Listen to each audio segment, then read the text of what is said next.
Alors, je dois dire, la pasteur Isabelle Kitty, c'est ma sœur, c'est ma petite sœur, on a grandi ensemble.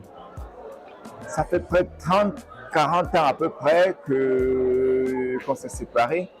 Et quand elle m'a parlé du projet, j'ai sauté sur l'occasion parce que le Salon du savoir fait l'entrepreneuriat chrétien, c'est une action qui va avoir une grande portée pour tous les chrétiens.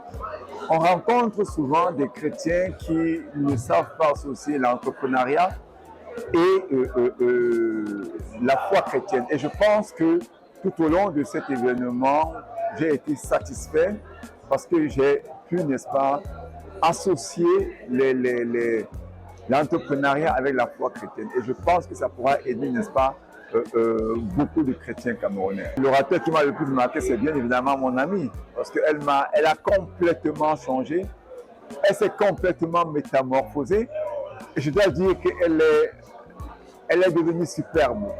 De par sa prédication, j'ai vu quelqu'un de complètement transformé par la parole de Dieu, et je dis gloire à Dieu de ce qu'elle est devenue. Ce qui m'a le plus marqué tout au long de ce salon, c'est la vision. La vision, pourquoi? Parce que je pense que quand on n'a pas de vision, on est complètement perdu.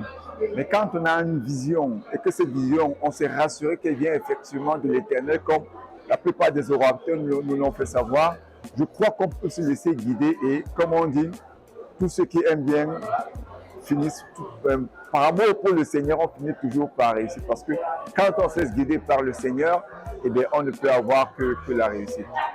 Voilà.